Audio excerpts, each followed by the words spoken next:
অন্তর্বর্তী সরকার প্রধানের ফেব্রুয়ারিতে রোজার আগে নির্বাচনের ঘোষণায় ভোটের তোড়জোড় শুরু করেছে নির্বাচন কমিশন। সে ধারাবাহিকতায় শনিবার রাজশাহীর নির্বাচনী কর্মকর্তাদের সঙ্গে মতবিনিময় সভায় সিইসি পেশাগত দক্ষতার সাথে ইনশাআল্লাহ আমরা এটা মোকাবেলা করব।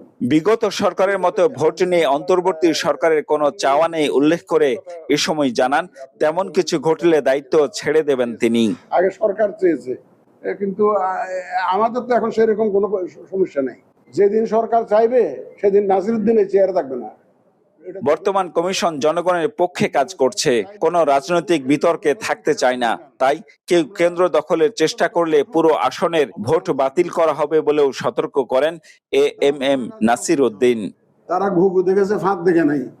এবার ফাঁদ দেখবে তারা, যারা মনে করে যে আমরা এই যে কেন্দ্র দখল করে জিতবো, বাক্স দখল করে জিতবো, সেই সুযোগ ইনশাআল্লাহ তারা পাবে না। পিআর পদ্ধতিতে ভোটের প্রশ্নে সিইসি বলেন, বিষয়টি রাজনৈতিক পর্যায়ে আলোচনাধীন বলে সেটি নিয়ে ভাবছেন না তারা।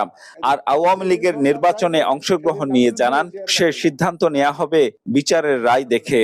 যদি এরকম কোনো আইন হয়, পিআর পদ্ধতিতে হবে, কোনো আইন হয়, শাসনতন্ত্র যদি পরিবর্তন হয়, সেটা একটা ভিন্ন প্রসঙ্গ। এটা এখনো রাজনৈতিক আলোচনার পর্যায়ে আছে, তর্ক বিতর্কের পর্যায়ে আছে। এটা রাজনীতিবিদদের ব্যাপার। বিচারের রায় কি আসে সেটা আমাদেরকে দেখতে হবে।